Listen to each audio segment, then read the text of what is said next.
आरम की मॉम जिया को तरबूज देने आती है, पर जिया उनसे कहती है कि मैं तो अकेली रहती हूँ, मैं ये ख़त्म नहीं कर पाऊंगी। जिया तरबूज उन्हें वापस कर देती है। मॉम हैरान होती है कि इतनी छोटी लड़की अकेली कैसे रह लेती है। नेक्स्ट मॉर्निंग जब जिया स्कूल जाने लगती है तो तैंग सॉन्ग उसे फॉलो करने लगता है। जिया उससे पूछती है कि ये तुम क्या कर रहे हो। तैंग सॉन्ग बहाना बनाते हुए कहता है कि मैं भी स्कूल ही जा रहा हूँ, हम दोनों का स्कूल एक ही तो है। जिया ज़्यादा कुछ नहीं बोलती, वो खामोशी से आगे बढ़ने लगती है। तैंग सॉन्ग इसे फॉलो कर रहा है, इसका तो एक ही मकसद है, ये इसे मरने नहीं देगा। दूसरी तरफ आरएम को जिया का फोटो फ्रेम मिलता है। अब जाके इसे पता चला कि बर्गर शॉप वाला बंदा तो जिया का डैड है। इसे ये सीक्रेट पता चल गया। तैंग सॉन्ग जिया का पीछा करते हुए स्कूल पहुंच जाता है। क्लास में आरएम जिया से पूछता है कि कल मेरी मॉम तुम्हारे पास आई थी ना। जिया जवाब देती है कि हाँ, क्यों, क्या तुम्हें डर लग रहा है कि मैं स्मोकिंग का राज तुम्हारी मॉम को बता दूंगी? चिंता मत करो, मैं किसी के मामले में टांग नहीं अड़ाती।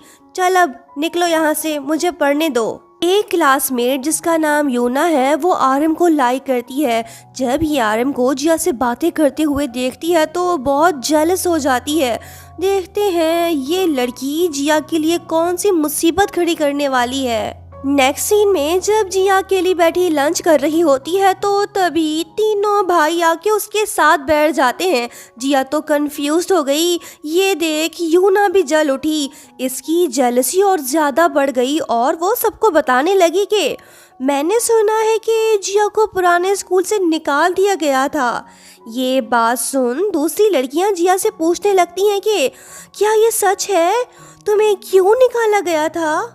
जिया उन्हें जवाब देती है कि तुम अपनी दोस्त से ही पूछ लो, उसे दूसरों के मामले में टांग अड़ाना पसंद है। ये बात बोल के जिया बिना कुछ खाए वहां से चली जाती है। आरएम जिया का पीछा करते हुए उसके पास जाता है।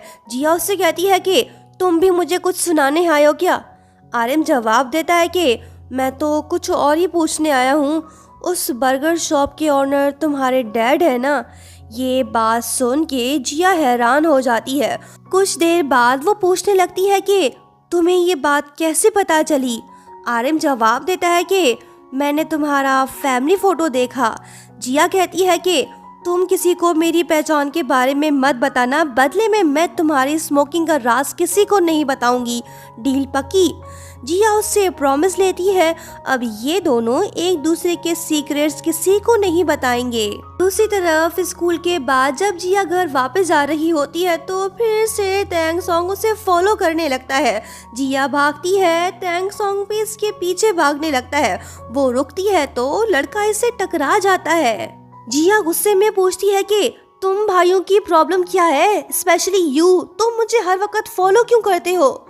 तैंग सॉन्ग कहता है कि मैं तुमसे पहले ही कह चुका हूँ कि अब से मैं तुम्हारी फिक्र करूंगा। जिया नाराज होके कहती है कि तुम्हें लगता है कि मैं मर जाऊंगी? मेरी जैसी लड़की जिसका ना कोई परिवार है और ना कोई दोस्त, मैं इतनी आसानी से नहीं मरूंगी। तुम एक हैप्पी फैमिली में पैदा हुए हो, तुम क्या समझोगे कि मैं क्या फील करती हूँ? इसलिए अपना ये ड्रामा बंद करो, मेरा पीछा करना छोड़ दो, ओके? इतना कहकर जिया वहां से चली जाती है। इत्तेफाक से इनकी बातें आरएम और किम मिन ने भी सुन ली। अब जाके इन दोनों को पता चला कि इनका भाई तो बोल सकता है। किम मिन बोलता है कि रुक साले, हम अभी तेरी खबर लेते हैं। नेक्स्ट सीन में जब जिया सुपरमार्केट जाती है तो वहाँ पे क्लासमेट बोरा से उसकी मुलाकात होती है। जिया उससे पूछती है कि तुमने तो कहा था कि तैंग सॉन्ग बोल नहीं सकता, लेकिन उसने तो मुझसे बात की। क्लासमेट कहती है कि अच्छा हुआ अब वो बोल सकता है। तैंग सॉन्ग के बाद ना करने की वजह से नारा की फैमिली बहुत परेशान थी। जिया उससे पूछती है कि नारा कौन है? क्लासमेट कहती है कि तैंग सॉन्ग की जुड़वा बहन। 1 साल पहले नारा ने खुदकुशी कर ली थी। ये बात सुनकर जिया शॉक्ड सी हो जाती है। अब जाके इसे पता चला कि आखिर तैंग सॉन्ग इसे क्यों प्रोटेक्ट कर रहा है। वहीं दूसरी तरफ किम मिन अपने भाई तैंग सॉन्ग पर चिल्ला रहा है। कहने लगता है कि अगर तुम बोल सकते थे तो फिर तुम इतने दिन चुप क्यों रहे, तुमने किसी से बात क्यों नहीं की? किम मिन अपने भाई पे बेहद गुस्सा है, ये उसे मारने लगता है। आरएम इसे रोकने की कोशिश कर रहा है पर किम मिन नहीं रुक रहा। टैंग सोंग रोते हुए कहने लगता है कि मैं मॉम डैड को कैसे बताता कि नारा मेरी वजह से मरी। फ्लैशबैक में हमें दिखाया जाता है कि उस दिन नारा टैंग सोंग से कुछ कहना चाहती थी, पर तब टैंग सोंग ने उससे कहा कि अभी मुझे क्लास में जाना है, बाद में तुम्हारी बात सुनूंगा, और वो चला गया। टैंग सोंग के पास बार बार नारा की कॉल्स आती रहीं पर उसने रिसीव नहीं की। फिर उसे पता चला कि नारा ने खुदकुशी कर ली। ये बात सुन टैंग सोंग के पैरों तले जमीन खिसक जाती है। जब वो उस जगह जाता है तो नारा का बैग और छाता पड़ा हुआ देखता है। मॉम डैड और दोनों भाई रो रहे होते हैं।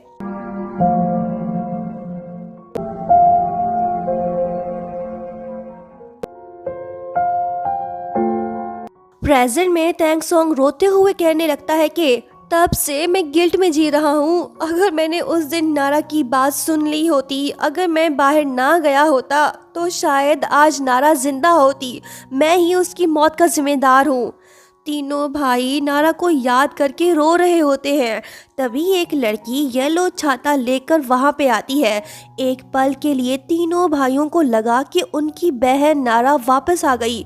अब ये तीनों उसकी हर बात सुनेंगे, पर अफसोस अब ये मुमकिन नहीं, क्योंकि ये तो जिया है।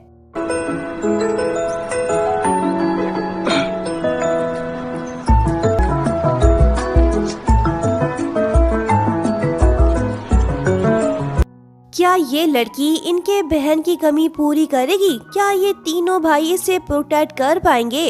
दोस्तों आगे कहानी काफी इंटरेस्टिंग है, देखना मत भूलना।